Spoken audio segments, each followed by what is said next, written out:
Hi, this is Sherry Veronica, and this is part three of my interview with Juel. I'm sure you are all familiar with her. She has been on my radio talking about everything she's been through so far, family related, and she's going to continue today talking about her sister-in-law and the effects that things had on her sister when her sister finally found out and discovered that maybe the sister-in-law was not speaking the truth. And Joel is going to continue part three from there. Joel, do I have your permission to have you on audio? Yes, please. Yeah. So please continue on. Please continue on with your story. Yes, please. Morning, everybody. First, let me apologize for that video that I did last time I listened to it, and that snapping that I was did in between it. Oh, very annoying. My apologies.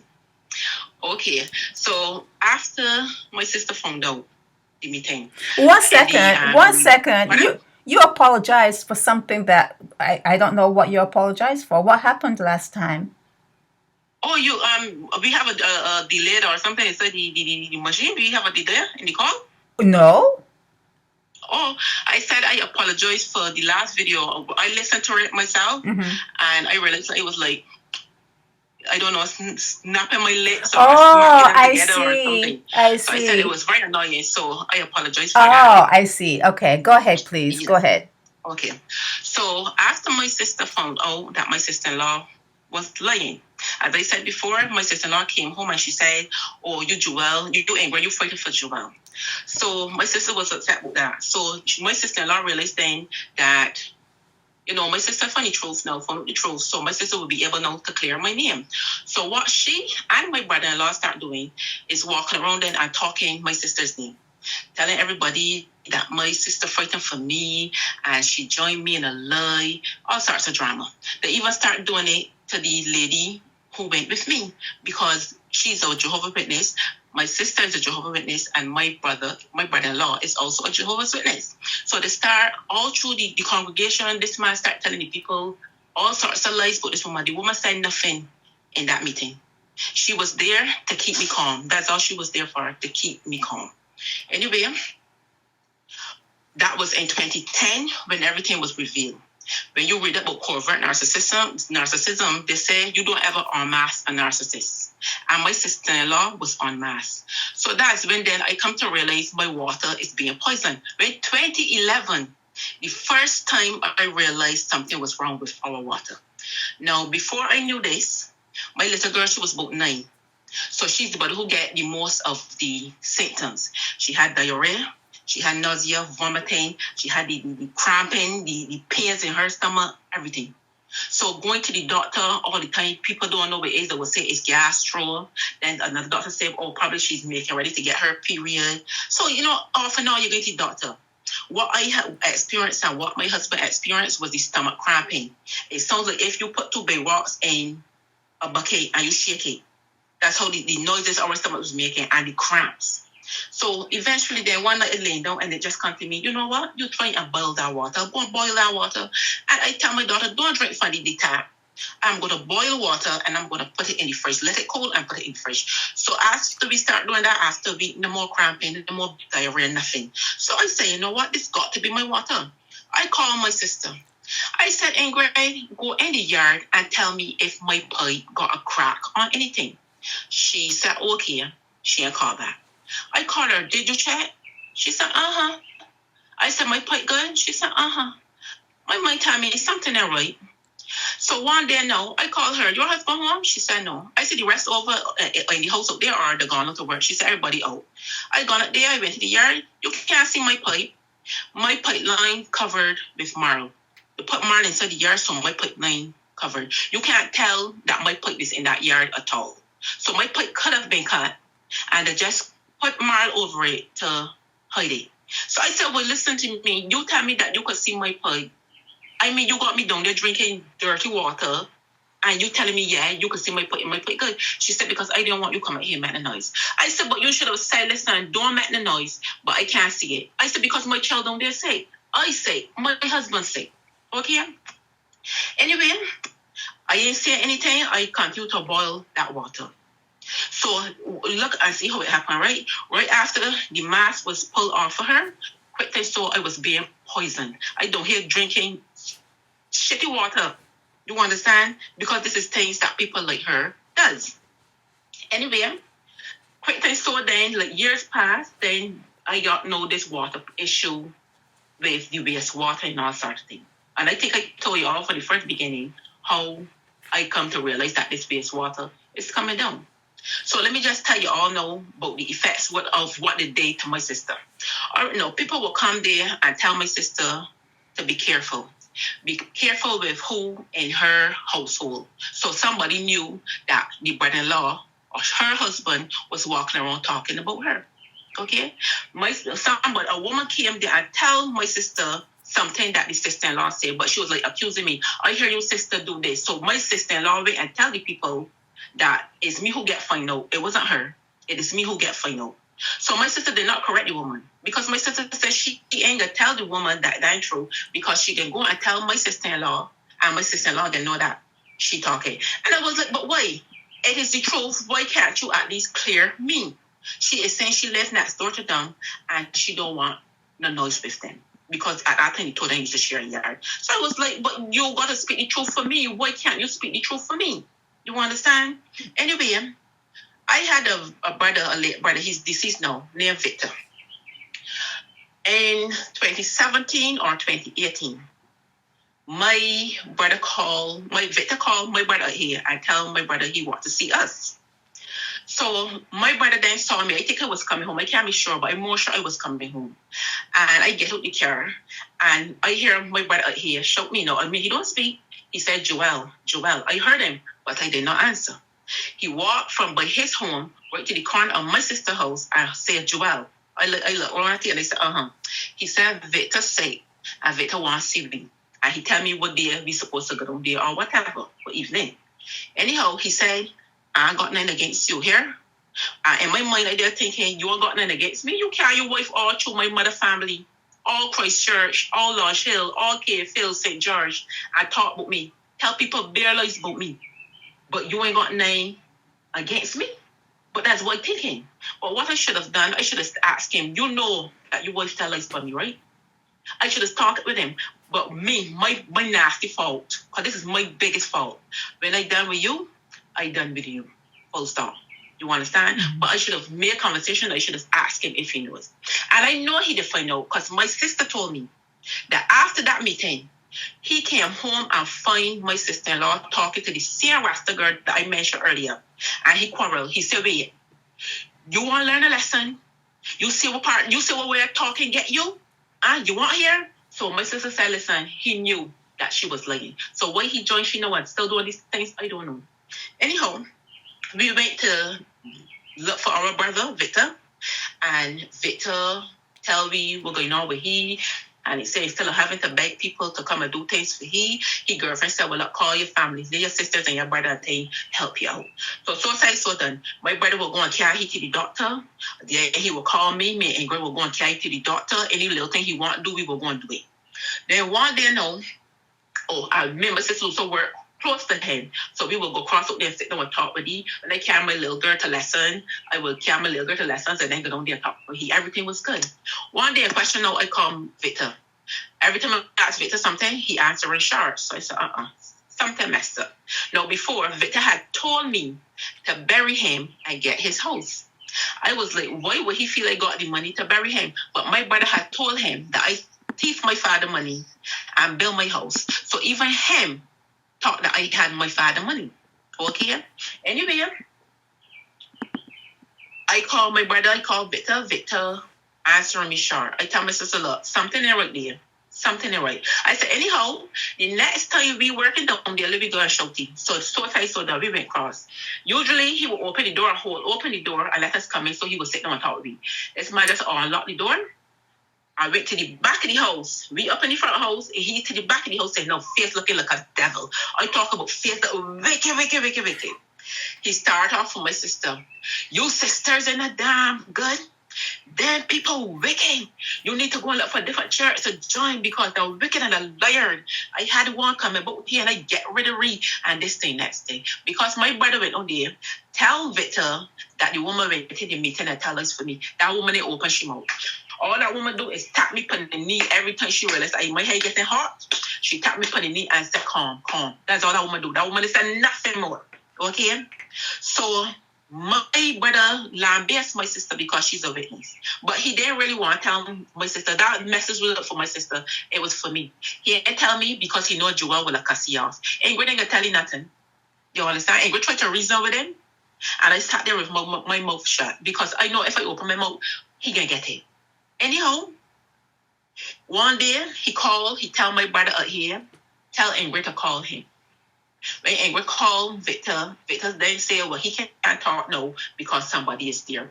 My brother came home from work and the first thing he did was run and ask Ingrid what Victor they want because he figured out Victor talk out he, right?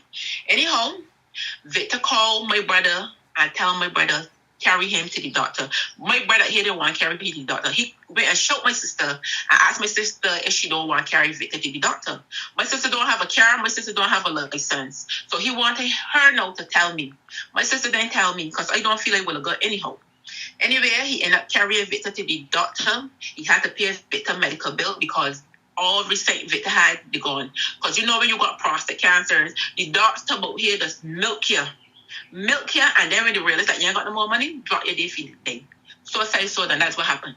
Anyhow, my brother carried him to the doctor. Left Victor there and then look back at Victor, months he looked back at Victor till somebody called my brother and tell my brother to find Victor in the house, bleeding, and he piss and in the shape. You hear? And the boy look at it, he look back at my brother Victor. But he went and taught my name, turn Victor against me. From going to doing things, from me going to doing things for Victor, to then drop it there and left it to dead in the blood piss and shit. Anyhow, when the body find he then they carry to the hospital, but quickly so Victor did die. Anyway, out the blue, this family member talked to my brother and tell my brother that Victor had told him to bury him and let the daughter get the house because the daughter lose her help him. So I said, so my brother said that this is what my sister tell me. My brother tell my sister that he tell the man, do your thing because it's true, we got our own house and we are checking about nothing so. Anyway, the man tell him when he met the funeral arrangements, he will call him and let him know. So let me just use an example because I can't remember what they are there at the funeral. So say the man said choose at 9 o'clock. My brother's boss went to the funeral. My brother's boss got there before my brother. You hear? About 15 minutes or so before my brother. The man said he get there and the funeral was done. My brother get there, the man recognize him and come and say, man, I did wait upon you, but when it take too long. Now, if you tell a man 9 o'clock, you can go and hold the funeral at 8, so there's something shitty going on there. My brother here now don't know if Victor get buried there or if the government bury he don't know if he might get buried in a coffin, a matchbox, a freezer bag, he don't know. He just don't know. So to show how wicked these people is, right? And to show them that everything that they did was to spite me. They can't do nothing good for my daughter. They're not shred of evidence throughout all this year that they did anything good that will benefit my daughter. It was all to spite me. Okay? Just proving that it's all to spite me. Because if you know you don't want to take care of Victor, why would you go and change Victor's mind from me, knowing that I'm the only body who got license here besides him, and I could go and carry Victor to the doctor. Hell, I could even bring Victor out here, nurse him back to health, and then carry him down. The reason why they do that is because they know that Victor had told me to bury him and get the house. So that's what the feeling was going to be to do. It's wickedness. Another thing, my sister now, my sister don't listen to me up to this day. My sister don't listen to me. No, she don't defend me. And I'm not speaking badly about my sister. I love my sister. My dad died in 2011. Now, my sister told me one day, my brother came home and told her, because daddy was senile, and he would open the door sometimes and walk out. He would sleep the whole day, and then at night, he don't sleep. And I understand my sister was tired because she had to look after daddy, 3 children, and a husband. So My sister come and tell me my brother told her that his boss tell my brother that my brother boss tell him to carry daddy to this particular psychiatrist and get daddy put in the mental. I said to my sister, but why? Daddy is not mad. Daddy's senile. At that time, I was building on this back bedroom. I said, give me a couple of months. Let me get my bedroom sealed and windows put in. I can put the 2 girls behind here and I can put a toilet in the children's bedroom and I can put daddy in there. I can take daddy. Give me 2 months. She didn't say anything. One day now, I can't remember if it's morning or midday. My sister called me and tell me, look, I want to get daddy big, but he ain't listening to me. I went up there, I carried my father in the bath, I bathed my father from head to toe, dressed him, and left. Because I realized my sister was taking daddy to the doctor with my brother. I didn't want to stay. I didn't say nothing more because if me and she just started about to talk and build a relationship, and I didn't say anything, and if I had said anything, I would tell she off. You understand? Because I just get angry fast. That's my fault. Anyhow, I walk and I come down. She went and carried to the doctor, the techie, and put it in the mental. You hear? I went to look for my father. Vex is still not talking really. Vex. I look for my father. They got daddy on the ground, in the cage, on a mattress. You understand? Quick time saw daddy get pneumonia and in the hospital. I vex, I angry, I still ain't saying nothing because I don't want to blow up because I don't want to lose my sister again. I went and looked for daddy when I first looked for daddy first couple of times. Daddy eyes look clear, daddy look good. I said, all right, Lord, let me get over here so that I can bring you home. Because you see where them put you in there on the ground, I can bring you ass and put you in here on the ground too till I get this bedroom started. Anyway, I was looking for daddy book for a week or so. When I went, I realized that daddy eyes ain't look right. Daddy looking at you, but still he look like if he's looking through you. He eyes had on this cast. I said, daddy ain't gonna make it over here. Excuse me. I said, daddy ain't gonna make it over here. Daddy look at me. He says, sis, because he was calling me sis sometimes. He said, sis, I want to see you get married before I die. I said, daddy, you ain't gonna die because Juel ain't getting married. You hear? And you know how we laugh both it? Quick thing so daddy they gone. You hear? And I did vex from daddy from then till this present day. I still angry about it. Let me tell you why I believe my brother put that shit in my sister's head so they could get in the mental. My brother had this feeling that it's me who had daddy checks. I didn't have daddy checks. Let me tell you what used to happen. My father checks would come into his house. I had the bank book so that daddy would not go down and take off the money. When the checks come in, my sister will call me, or me, she not speak, she didn't speak at that time. My sister will call me and tell me the checks come in. I will come and let daddy sign them. Daddy didn't sign up for her. Daddy was sign up for me. Daddy didn't like me. I was daddy's favorite. So I will come and sign them. I will put one. He will sign them. I will take them there and put one, put his account. Take the other one, split it in half. Give my sister money to deal with him. Put $50 in my father's pocket. Cause my father also always got money. So when people come at he could got money or cigarettes to give them. And they put my own money to the rest that left and go and pay the loan for the land. That's what I used to do. Now all of that time, from the time from 2014. Not 2014, 2008, when all this thing happened. After my sister went in the chunky board meeting and talked against me, I brought the bank book and I gave it to my sister. I said, I'm done with this. You bank your money, you do what you gotta do. When I give my sister back the bank book had on almost $8,000. It's one more check and it would have been over the $8,000. Now, when people come and tell you, oh, why here you sister use you find the money to build she house. My sister never said well, that's true because I had it. She let it stay like I used to have it. A woman come from Christchurch that my brother went and talked to one of my mother family to come up here to ask with whole big upstairs and downstairs house that in the back. And when she hear, oh, that's Juel, and she went cry with my brother. Because that's what he do. He alienate me from all of my family. Every one of them. You understand? Every one of them. I get off the bus from work in morning or evening. A woman pull this door, my father's door, and walk in the house. A girl from my ear, a woman from my ear. I walk in. At that time, me and my sister don't speak. I walk in behind her and I follow her in my father's bedroom. I said, "What going on? We don't hear." Oh, I come to you. I come to walk some for a cigarette. I said, "Get it and bounce." My sister then turn and tell me, "Oh, when she done left it, so here sometimes it's can't funny check." And you know me, I got to tell them what I do. I curse you out.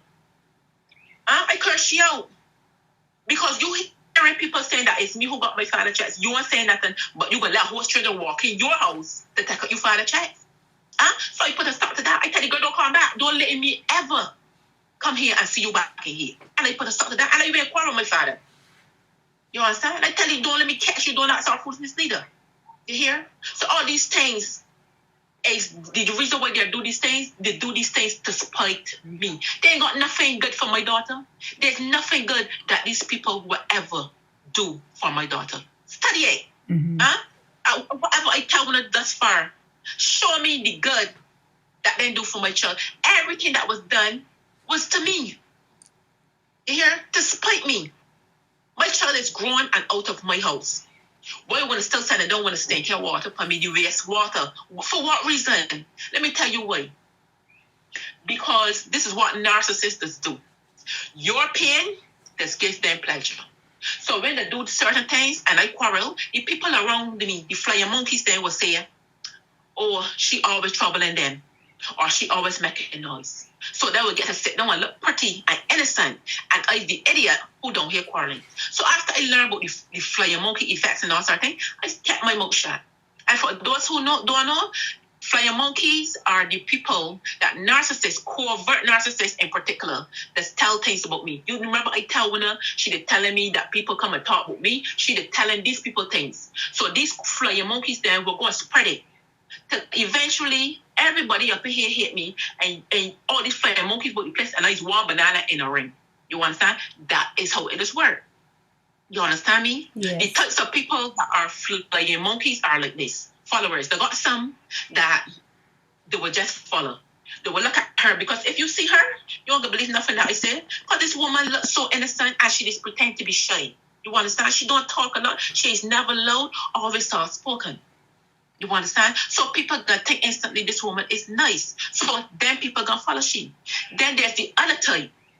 That one's kind of narcissistic also, but them is the ones that gonna fight. You understand? Mm-hmm. Them is the ones that will literally come and do me something for her. You understand? I can give you 2 examples.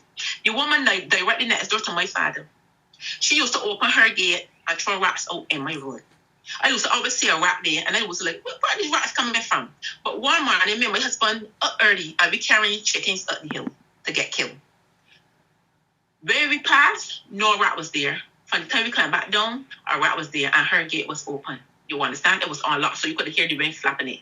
So I said, oh, that's where these rats was coming from. She used to open her gate and throw the rats out in my pathway. You understand? Right. Then there's this fella who just cut coconuts. He would cut coconuts from a banister land. He would deliberately step over the line mark to come and cut the coconuts off of my fatherland, especially where I had done the bush, because they want to fight. You understand? So therefore, who ain't gonna just go and spread talk about me, gonna come to do me something. Mm-hmm. So that's the situation I in. And they will sit down there and they will never have to open their mouth. Because that's what has happened. The flying monkeys just do the job for them. And that's the situation I'm in. Oh no. You understand? But it don't faze me. I'm not bothered. Do you? You understand? Do you? There are so many things that I could say to you, Sherry. There are so many things. There are so many things that has been done to me. You hear? There's things like she went and she told me, no, don't let me see. She went. My husband and I, we had an argument. He went talking to she, because, anyhow, I'm going to drop that. He went talking to she. She going to tell the man, you got to be careful with Juel. Juel like enough me. Ooh. I mean, how would you know that? Huh? How would you know that? Well, I'm stupid enough to carry you with me when I going a man. You understand? When I go looking for a man, I'm going to carry you with me. So therefore, you was either with me and doing the same thing, or you just talking up your ass. You understand? Yeah. So everywhere, everything she's doing is just to pull me down, tear me down. Okay? My brother up there know for a fact that she lied. You hear? He know that she lied, and he is up there defending this woman in a lie. And I can't even get my husband to defend me in the truth. My husband said to me once or twice, this body asked me for your daughter. I said, now, will you say? I said nothing. I said, but why wouldn't you say anything? You understand? You don't know what happened. Me and you lived through this. Why wouldn't you say anything? People just listen to him. You understand? People respect him. Why would you not open your mouth and say what happened? You understand? But no, listen for the thing. They don't tear down my sister. They tear down the woman that went to the meeting with me. They start when he know. Because now all of a sudden, my daughter tell my friend that she was the money that I had for her to go and study with, because she refused to go study, because my sister-in-law tell her, go and get a job where and get out your mother's house. You understand? And my sister-in-law got all she children studying. The money that she told my friend, the money that my mother had to send me to study, my mother take it and gave Nigel to buy, that's my husband, to buy a new car. I met my husband when my daughter was 4 or 5 years old. And my husband had a car. You hear? He just changed car regular as hell, all no. He don't need my money. I belong this back barrel with the money that I had for her to study, because she didn't want to study. She didn't want me to give her the money so she could get me, because that's what she does. Empty all of she bank accounts. Payment. You understand me? So now they're trying to tear down his name. So he will come and tell me, you know that somebody's looking at me real hard now. And certain people don't talk to me like before. I get this strange feeling like if. You understand? So I'd be like, you want to know why? Because you're the only body that can clear your name and my name. But you ain't doing it. So now they start on you. She got my daughter now saying things about you. So God only knows what they tell people that you did. Or because you decide you're going to keep your mouth shut because you want to like to see me in hell. You understand? So, deal with it now. We can see what's going to come out of this now. Because he's the last. He's the only person that knows what already happened, that nobody ain't really come and ask a question to, or the body they tear down. But no, he didn't get tear down. You understand? Mm-hmm. So let me see what's going to happen here now.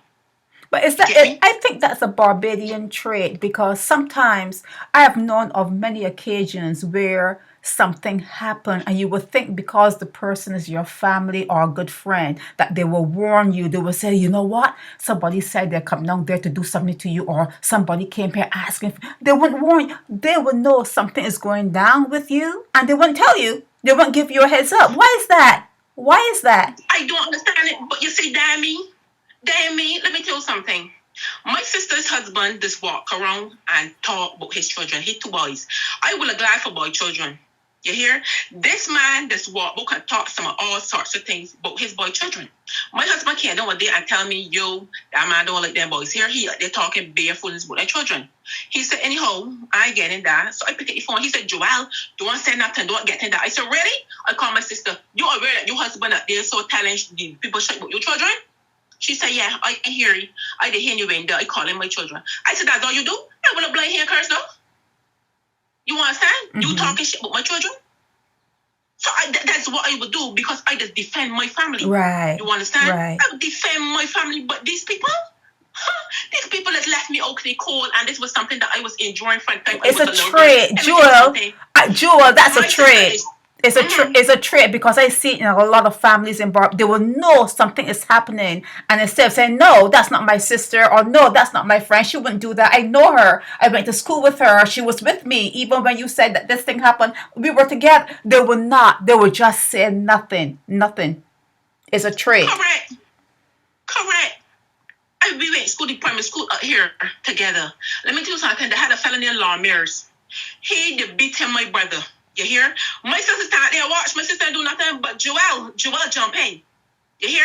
Joel jump in. You ain't hit him, my damn little brother. You drunk? You understand me? He fight. I get my ass beat. But I didn't care. He didn't touch him, my brother again. My sister didn't do anything. You understand? And that's the way my sister come up from day to know. And it's me talking bad about my sister. Because I just say shit on my, I don't care. I just say them. I'm going to tell you exactly what it is. Because I'm lying. You understand? Right. Because nobody could have never get me turned against her. For a time I hear something, I just call my sister and I tell she. I just quarrel she, but she own damn children. Like, if they are mine. Right. You hear? Like, if they are mine. Because them is my family. I love them. You hear? There ain't nobody on this earth I will let trouble nobody once I know they are blood relative for mine. I will never. But you feel them as do the same thing for mine? No. No, because my sister, when she see my little girl with my sister-in-law, she should have stepped up and said, well, look, you come, let me work up this thing. Come and go to your mother, I can talk to your mother. She did not do it. Even the social worker tells you she wrong. You should have never let that stranger get so close into your family. You hear? But once it's me, I realized that I got to fight the battles for myself. And that's what I just do. I'm looking for nobody else to help me. I can fight my battles myself. Right. And by the hook or the crook, everybody is going to know that the two of them, because at one point in time I was saying I don't believe my brother knew what my sister-in-law did. But if you could see the truth, and you would still sit down and join her, you're wicked. You're wicked, and I believe he knew what she was doing. Everything that happened was to spite me. And let me tell you now why I show you it's to spite me. As I told Winner, my brother moved over to the house first. He built his house next door. That land was already cleared, so he didn't have to do no sort of clearing. Behind here was bush. So you got to pay somebody to cut down, and you got to pay the tractor or whatever to come and dig out the foundation. Now, he out there living. This was like 2005. When I decided that, you know what, I want my own house. Because my nephews, as sweet as they were, I couldn't get no sleep. Because from the time they get up, even if it's 3 o'clock in the morning, they got bump on my door. I got open my door for them to come in. You understand, to lay down in my bed. Because that's how much they like me. So I said, you know what, I got to get my own little space so that I could get rest and be able to tend to my own children. That's what made me build. Now, my brother already had his house. He said he going to rent out his house and build down here. So I tell him, well, you can't do that. You can't get two house spots. So I tell him, if he had said he can move down here, then I would build next door to my sister. No problem.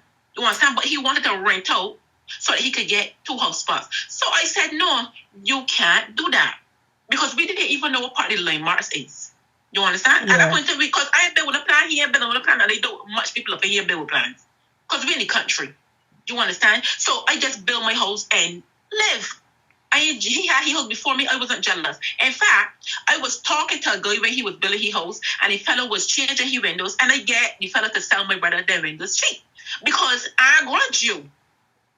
You understand? I grudge you. Anyhow, this foundation they go too close to this little hill, in my opinion, because I wasn't home. My husband, the mason, and the body, who doing the excavator work, was here. So I tell my husband, you let us here dig too close to the hill. Now, here, the land is slick. My sister-in-law came out, now that's behind them paling, but in front of me, and this is before I built up this retaining wall. Start forking in front of me to plant whatever she said she was going to plant. I said, well, you can't do that. Because when the rain fall now and the grass pull out and the soil loose, that's going to wash and come down by me. So I say, so then all the mud start coming down by me. So I said, well, look, you can't do it. So start, don't do it no more. She went up. I was told, she said, all the one about here fighting for Juel. So I guess my brother had a proof then that he ain't fighting for me.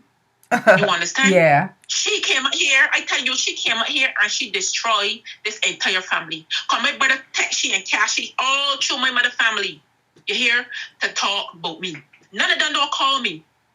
You hear? And if I see them, I just pass them. I'm looking at you. Why can't I about you? You understand? He did this. So all of this animosity comes because she ain't get what she wanted. You hear? Hence the reason why she brought on the little girl for a pamper, because she made the child with a piece up my chairs. I tell you, the woman is wicked. Nobody believes it, but she is wicked. You hear? So that's where this animosity come from.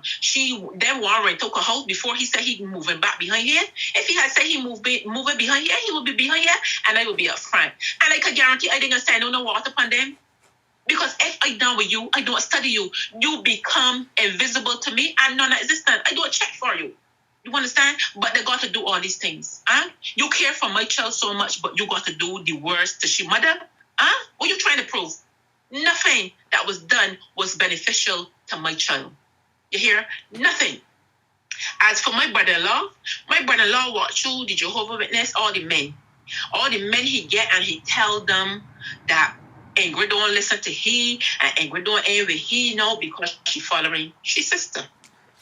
Everything Juel said, Ingrid is do. Let me tell you why he said this. When his daughter was 7 months, my brother was okay in the house. It was just me, my 2 children, my father, my sister, she husband, and the little girl. Now, I in my bed, I can't remember what time it is, in my bedroom, my door closed. He started to beat the little girl. Now, if you slap her the little 7 months, stop that. It then that nigga cry. You never got hit it hard, it didn't cry. He out there throwing this child, beating this child. So I get. What do you mean? Wait. A 7-month-old baby was being beat? 7 months old. I'm serious. That little girl is 6 months old, younger than my daughter. And Nisha was a little girl. You hear? And I pop up on my barrel, I slam it in. So I said, wait, you got our whole kill she, and I blame you, curse. I look around at the kitchen, I see my sister there standing. I said, wait, you big C. You wait till you get so old to get this child, and you gonna let him kill it? And my father come up to the barrel and started quarreling and all sorts of things. And I pick up the little girl. And when I hold up she shirt, because she was a brown skin little girl, when I hold up her shirt, you hear? Imagine where her palm or the hand was hitting. It was white and swollen, and then the blood has scattered towards where the fingertips will have been. And I gotta tell you, I went and put she on my bed. And I come out there and tell you, look, if I did have my 2 children to deal with, I will cut loose you this and that head. I tell you, I will stab you, dude, straight so. So from that time, he had a little hatred to me. But still, he used to talk to me. He used to cut bananas and he would come and bring mine and all sorts of export and all sorts. But only after he get with my sister-in-law and after that he get find out. That's why then he started to walk about and talk about me. Because all them to sit down and plan it. When she put a seed in your brain, for some reason, because at one point I thought that shit was obey, you know. I thought it was obey. When I started to tell people, they say, people tell me, look, the people that don't be following, so this got to be some obey. But when you went and you go and research covert narcissism, and you realize that for some reason there must be born manipulators, and they could turn your mind, then you come to understand, yeah, it is true. Because let me tell you something, see? This was in 2005, because my daughter did not start school. They have a woman right now that is live in Bo's bottom of here, a brown skin woman. I don't like this woman. I dislike this woman to a T, because when my sister-in-law also walked on by the school with me and my daughter, this woman tell me that this woman said all sorts of things about me. And you know, although I find out that my sister-in-law plan all this, I can't stand that woman. I cannot stand that woman. Although I know my sister-in-law will have to be telling lies. I cannot stand this woman. So I said, no, I can't blame people for believing what she said, because she did it to me. You understand? Yeah. She did it to me too. And I to know I can't get that woman's stomach. You understand? So these people that be so manipulative that when they plant a seed in your brain, you just go around with it. But he know what he did. He know what he did. He know he get find out that he was trying to sleep with my daughter. So that's why he got discredit me further. You understand? And he got do it to his wife too, because just in case, because my sister find out that he was lying, because me and my daughter was going to a day, and my daughter was like 4 to 6 feet ahead of me, and he saw when my daughter had passed, and he bowed and he started talking to she. That time the child care board had just done warn him, do not speak to her, do not call her, do not look in her direction, because if we get another call, we are going to go press charges. You're going to go to jail. Now, if somebody tell you you're going to jail, you're going to left that person. He didn't do that. He said she had passed, and he won't say. When he look back and see me now, he run away back in the house. My sister tell me, he said, yo, Juel just catch me. And she was like, what you mean? Oh, I don't say to talk to the little girl, and the mother see me. So my sister said, she started to cry and said, well, I know believing that you guilty, because if you get threatened with prison, why would you still put yourself in a position to go and talk to that woman child? Well, you don't leave the woman child alone. Even when my daughter was an adult and work, let me tell you something, every place she worked, he also find himself. You hear? He also find himself. So that's how my sister come to realize that he was trying to sleep with my daughter. You understand? So then she start talking about it. She won't talk about it to strangers. Because even when I was working with her at one of her sisters, she wouldn't talk it. So I jump in. I said, and don't forget to say that you husband is trying to sleep with my child. You understand? Because I'm hiding it from me. Mm-hmm. I'm hiding it for him. I talking everything. Right. You understand? Right. So no, she would tell certain people certain things. People that we work for, she would tell them what the sister-in-law did. But she's not going to tell anybody out here, because she don't want them to go back and tell the sister-in-law. And I can't blame she. I can't blame she. But my mouth ain't got shut. I'm talking it. I'm about here silent for too long. I ain't doing it no more. I ain't doing it no more. You hear me? I'm not doing it anymore. My daughter know. She funded this. My friend said to me, the girl look like she get reprogrammed. You hear? Because the girl just freaky now. The girl just freaky. And for disclosure, my daughter get it from both family lines. Her father's mother, her grandmother for her father's side, got mental issues. I don't know for how long, but Rosie got mental issues. My mother, Eileen Watson, had mental issues from, adult though. But hers came about because of my father. My father did some odd things to her. My father did some all sorts of things to her. He cheat with she friends. He would get children from her. He used to beat she, all sorts of things. You hear? Mm-hmm. So my daughter got it from both sides. But there ain't nobody that could prove that she would have had it if that woman didn't talk things to her from the time she was a child. And let me tell you why. Covert narcissists in the whole this talk up the self. You just gotta listen and you just gotta know. She used to go to church at either the Jackson 7 days or the Richmond Hall 7 days. They had a doctor that, well, this is what the sister-in-law tell my sister. They had a doctor down there, and when he talked to pretend he talked to my daughter, when he talked to my daughter, the doctor said she ain't bipolar.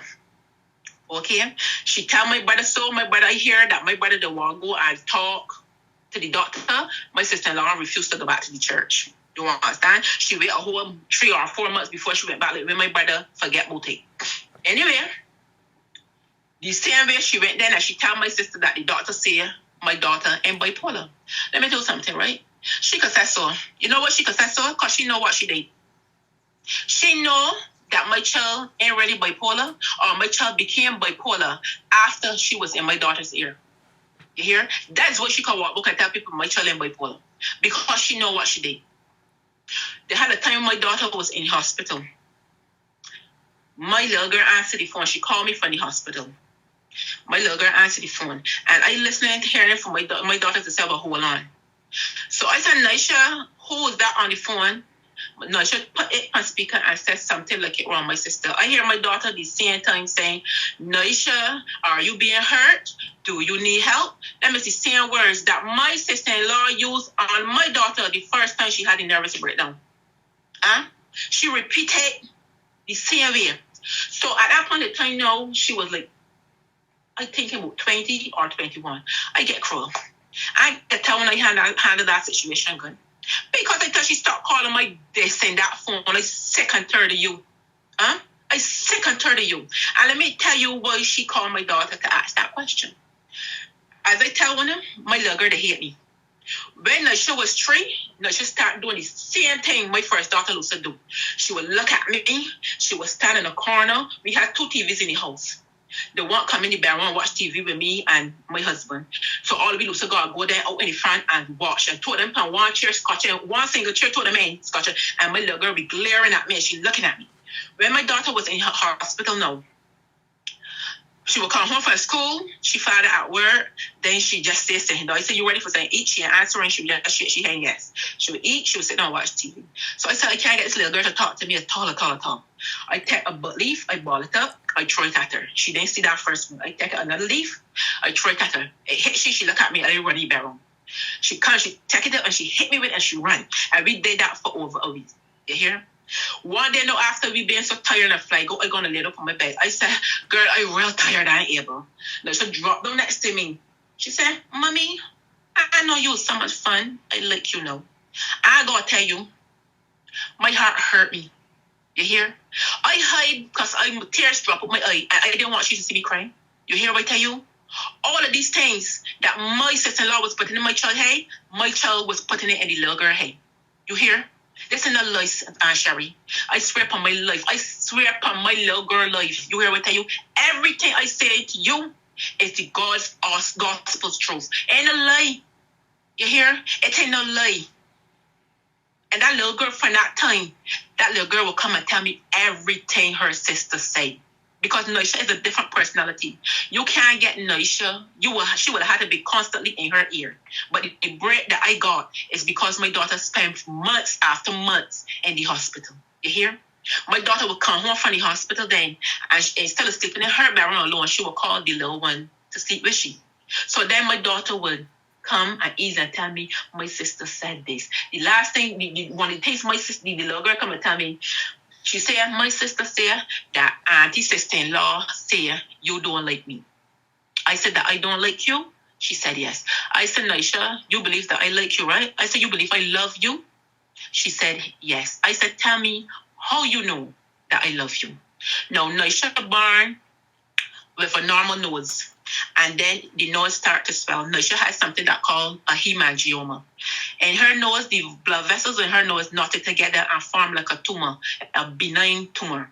So she had to get it taken out. So the procedure was a bit rough. And I don't believe that the doctors here in Barbados did a good job. But at that time, I had the money to go away. So she got a scar on the nose. And, it's not perfect because afterward it had to be touched. So when she went to school, they had this one particular little girl that used to make my child like miserable. So her father know the girl's father. So I tell Nigel, listen to me. Go and tell that man to tell his little girl to let my child here because when I want me condom down there. You hear? So my daughter said, I actually, how you know I love you? My child said to me, Mommy, because the boys can't tell me nothing. That girl that they telling me about my nose, you tell my daddy to go and talk to his father because you come here because I know you, Mommy. My child tell me so. You hear? So I didn't have to bother about my daughter. I know this little one know that I love her and I didn't protect her till death. You hear what I tell you? That's the only thing that gave me confidence, call me to know that little girl, nobody can take she from me. You hear? Nobody can take she from me. That little girl got sense. You hear? Nobody can take she from me. All of these things that I'm saying to y'all, this ain't a lies. This ain't a lies. If my little girl was a strong man, or if, say for instance, if I didn't pelt that little piece of paper at my child that day, so that I could get she to play with me, that girl would have got all two of my children though. You hear me? She would have had all two of my children. This ain't a lies. This ain't a lies. I had her children keeping. I used to keep my brother children for he. And I never once treat them bad. You hear? I never once treat them bad. And when I study my head, I should tell my child got there after I find out for a fact that she went in my workplace and talked with me. But who gonna think that somebody gonna do something like that to somebody's child? But now I know there's no way in hell you can hate me and love my child. Because at the end of the day, you're going to use my child against me. Yeah, you hear? Yeah. Read book Covert Narcissism. They got one on the thing. I can't remember if it's by Rosenberg. But I tell you straight, they use your children against you. You hear? If they can't get to you, they will get to your children. And that's what she did. You hear me? That's what she did. But nobody will ever believe it. Because when you see her, she looked like an angel. When you see me, my face always bent. Because I'm serious. For the past 16, 17 years, I had nothing to smile about. I was fighting this battle alone. You hear me? A friend told me the other day, well, you ain't even tell me that was going on. I said, I tell you what I wanted you to know. I tell nobody nothing because I didn't want my daughter out there, my daughter business out there on the road. But she took it on the road because I even had to go and complain to the doctor, and the doctor warned her, you are not supposed to over with this here and the road, nobody's supposed to know this child's business. You understand? But she already had it out on the road. And this whole scenario, this whole situation, this life experience for me, Juel is the obvious culprit. I am the villain because the way how Juel is. Juel gonna tell you off. When you look at Juel stink, Juel gonna look back at you stink because I am frightened for you. You understand me? So Juel is the obvious choice for be this villain. But study it. My sister-in-law in the perfect position to commit the perfect crime because this is what she did. She pulled off the perfect crime and nobody would ever look or suspect her. Because what did she do? She went around in the neighborhood and made sure she met friends. You hear? Then she lied about me. And then she come back and lied to me about these people. You understand? So she isolated me in the early. And she know me. I'm not going to go and ask you no question. You will go come and tell me something for me to go already tell you off. You understand? I can go and ask the question. So she knows what she did. She was sensible because she's a genius. An evil genius. When you read about covert narcissism, there's be like top-notch people in the community. Teachers, social workers. She was studying to be a social worker. And after the social workers find out what she did, she changed professions, and now she is a teacher. You hear what I tell you? She's teaching people's children.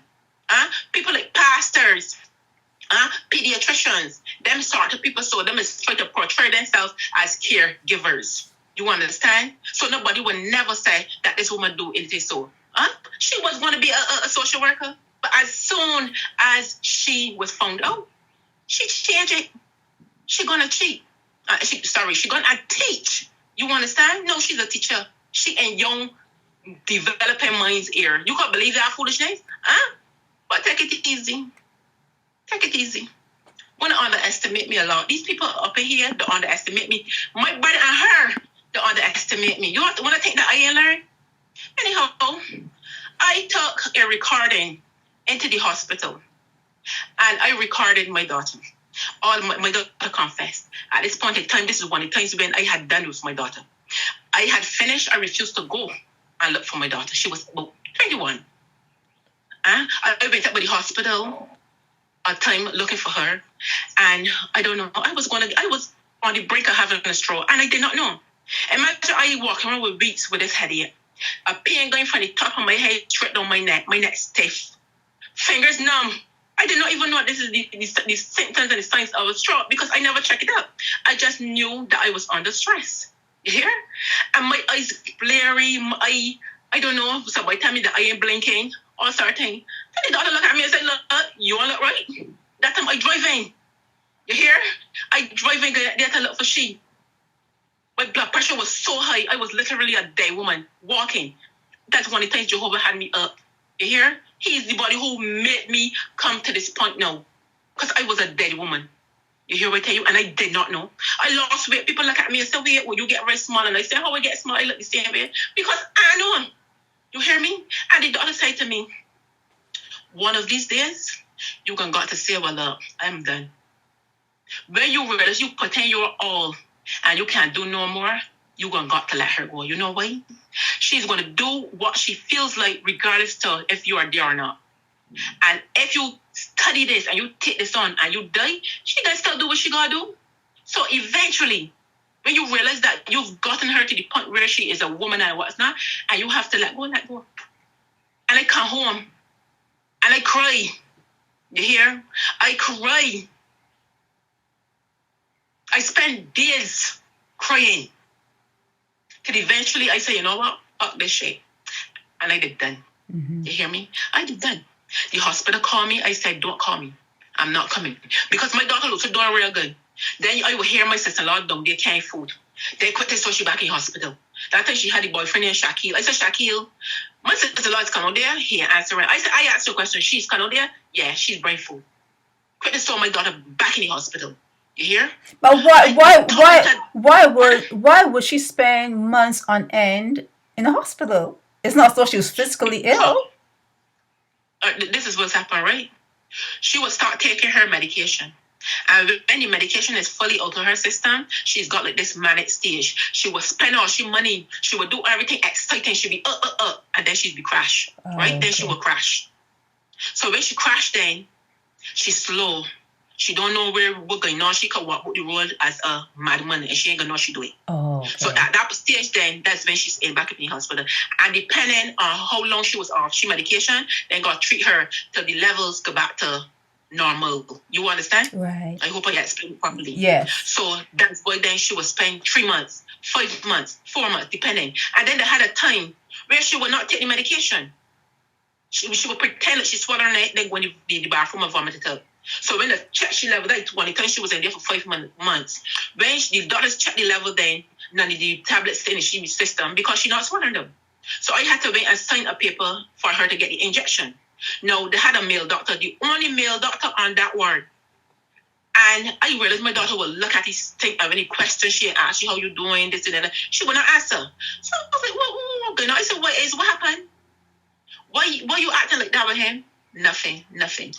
When I carried the recorder in the hospital, and let me tell you how comes I come to carry that recorder in the hospital.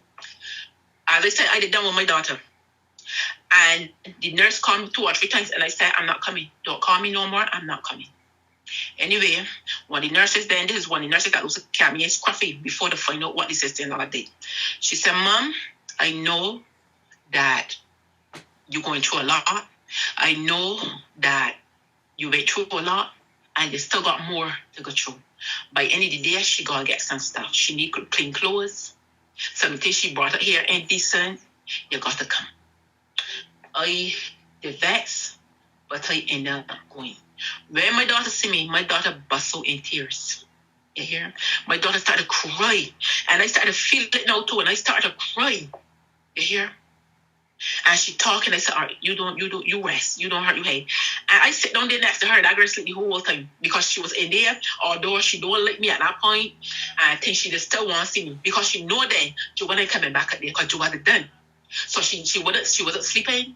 And that day I went and visit she. And she sleep. She cry, I cry, and she lay down there and she sleep. Straight through. She sleep because she was not sleeping. I look at the things that she wear and there she working all the time and nothing was decent. Panties in a mess, brazos in a mess, nighties in a mess, towels in a mess. I went and I had to buy everything. Plus drinks, snacks, everything. I had to go and buy. Anyway, the next day I washed these things. I went so early, I come home, I washed them. Well, I couldn't get dry. I had a car, some of my own towels that I got here, and I carried them so that the rest of the things were dry. What I could just iron out, what I put in the sun that could dry, I carry for her. My mind said, Joel, walk in here with this recorder, though, because she was starting to talk. Things walk in there with the recorder. When I get there, she was sleeping.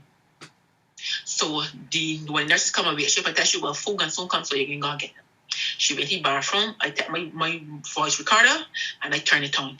And I stick it in my brassiere. My child tell me some things. My child say it to me.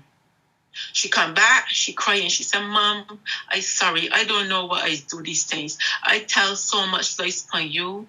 Auntie sister-in-law tell me to say certain things so that these child care board would have put me to live with her. One of the things my daughter talk about is this. And this is one thing that I know is true. And I know that my daughter so tell my sister-in-law so for true. Mm-hmm. At time, my daughter had a medication here. So I had to go in the hospital early in the morning. And wait in the pharmacy and get her medication. Mm-hmm. I was working it. So I took her with me because we had to get a prescription. And I took her with me. She was in uniform. And when we get the medication, I carry her by my workplace. I was working it home. And I called my taxi friend. And I put her in the taxi. And I tell him, call me as soon as you put her off. Mm-hmm. He's the taxi in the minivan, so I average the time. And she had a Nokia cell phone, one of the old thing, Nokia cell phones at that point in time. Right. And I tell her, as soon as you get school, you call me. Now, this thing just any taxi man I put she in. I know this man for years. He has a teenage daughter. He is one of these men. I mean, you can't tell what people would do to your children, but he's one of these men that his daughter couldn't even put on a little skinty skirt, not in front of him. You understand? Anyhow, there's somebody that I knew personally. I sent her to school in that taxi. He called me and said, well, Juel, I just dropped you off. She called and she said, Mommy, I hear. I said, all right. My daughter went and told my sister-in-law that I put she in a taxi cab with a rapist. You understand? With a rapist. And I think they got a little bit more to this story. Oh, don't let me tell a lie for the people. Let me remember. Now, this man was my friend. I know him for years. Everything I just tell you was correct. But my daughter, bipolar has got you a bit promiscuous. You understand? Yeah. So as she see a good-looking man, and he was a good-looking man, but he was my age. She would like him. So this is what I said. I said, look, I only put you in his taxi cab, but he is a rapist. I say that to deter her from even thinking about talking to him. That's what I said. Mm-hmm. I don't remember. I can tell you the whole truth. I cut in the corners. I tell you the truth. I told her that because I realized the way she was eyeing it down, that she will end up getting his tongue up. And I don't, although he's my friend, I can't say that he can say, well, little girl, know your place. Because a man is a man. You hear? Yeah. So I tell she straight, I can only put you in here, but he's the rapist. Don't talk with him. I even turn around, call him, and tell him what I said. You understand? Right. I call him and tell him. She told my sister-in-law, and my sister-in-law told my sister, I can tell the lies. And I told my sister, yes, it is true. I told her that he's not actually a rapist. Because my sister know, I introduced my sister to him. He dropped me and my sister at my hospital the time back. You understand? And I told my sister, this is the guy here. You understand? Everything he said me, he showed me. But I did tell my daughter that. And my daughter did wait and tell my sister-in-law. My sister-in-law went and tell my sister. You understand? So that part is the truth. So that's how I know that my daughter did confess the truth. Then she said to me, you know, the time when I did home from the time when she left here, when I quarreled she about the phone and thing, when I want to she buy phone, she out and she went about my sister-in-law's thing. She told me when she was up there, because if you don't remember, she went to the hospital and then she come back home. You understand? Yeah. But this was before she went to the hospital. My sister-in-law left her, my mentally ill child, in the house with her younger teenage brother. You hear? Young hormonal teenage brother. My daughter said, and he did confuse me about sex, and the only way he started is because I said I can call my mother. Tell me, how the hell you can love my child? How can you love my child? Right. You know what problems my child dealing with, and you gonna left she in the house with your teenage brother? Bitch, nah. You understand? All of this I got on recording. All of it I got on recording. You hear? Everything I got on recording. She confessed to me. Then when she come home, because when she in that stage and she in the hospital, she could get the true focus. She you see for the time she come out and she back better and the medication working and she back to herself. Demon. You hear? Right. She back to what my sister-in-law created. So she the book in here and she the causing problems and things. I tell her she lock the bathroom door when you're using the bathroom because I don't want the incidents inside the here for it to go quarrel. Because I used to go police inside the here and nobody business. My husband used to go attack me when he get to use the bathroom so that I would know. Right. I would listen to the squeak in she door so that I know that she opened she bedroom door. Right. You understand me? Right. So all that shit I used to be here dealing with. One day he come home from work, he asked the question, he gone straight in the bathroom. She in there. So he bowed, Joel, I know she in there. I said, because you supposed to knock like this and that, and I waited there for she asked. Oh, he said to lock the damn door. You understand? The little girl locking the door. You can't lock the door. So she did doing these things on purpose because she didn't want to cause problems. You understand? Yeah. So I wait and I get it recorded like on it. I said, you know what? This is the only time you do this be honest. And I play a part of it for she, and she said, turn that off. I said, yeah, because shame got your ass. Actually, for you again. The brother-in-law, my brother and the sister-in-law could ask she if I'm lying. And I record her. And I kept it. And then the only thing I record, you hear? The only problem is, I got to find out if I could get a charge. If I upload this. Because if the devil get in my ass, I would take the charge. I get upload it. You understand? When I send it to you, load it up. People gonna recognize my voice because they can understand my voice. People gonna know who the rest is because I would tell them who the rest is. And when I upload what I got upload, when I would say what that the same thing Juel say. You understand? Yeah. Play with me. When I feel that I can sit down here all the time and they want to do shit to me, nah though. It ain't gonna happen so. You hear? My daughter taught some all sorts of things. You hear? And the only reason why I'm out there yet is because my little girl in here tell me straight, Mommy, don't do that. Because if what my sister said on that day is true, the sister-in-law I think they know that is true, and you will know what they're going to do she. And at that point I was like this. I don't really care what they do to she no more. You understand? Because anytime you can walk, you can tell somebody that I put my up on you. You dead to me now. Wow. Juel, let's stop here because it's an hour and we want to do 1 hour. Okay. Yeah, we're doing 1 hour sessions, so we can stop here. But I want you to finish up so we can have a smooth ending, and then we'll start back again next week. What can we? So I have. Go ahead. No, you go ahead. All I got to say is that at the end of the day, we try to remember the things that she tell the people. I talk about the people up here. Try to remember when she start doing all this thing. Listen to the things that I say. Ask oneself if the things that they do was to spite to me or if it was to benefit my child. Nothing they was to benefit my child. You hear? Nothing. Everybody know me as this mean, grouchy face-looking woman, and she as a nice person. But she in a position to pull off this perfect crime, and nobody ain't gonna know, and nobody don't even care to find out. Right. You understand? Right. That's all I got to say. All right. So until next week, okay? We're gonna get this. We're gonna get this all out every week for the whole until we die. hope we have to until we die. Yeah, But you have a. honest, I only stay outside. Got to really stay. Is you really how my daughter come to be out of my house living? I could talk about that. Oh, so But that'll be the next time I week. talk Okay. with you, Sherry, I can make up my mind if I'm going to just send you these voice recordings and let you upload them. Okay. You understand? Okay. Alrighty. I can just study. I gotta think about it first because I don't want to put myself in the trouble neither. All right. You understand? All right. Alrighty. So you have a great day. Thank you. And you too. You're so welcome. This is Sherry Veronica.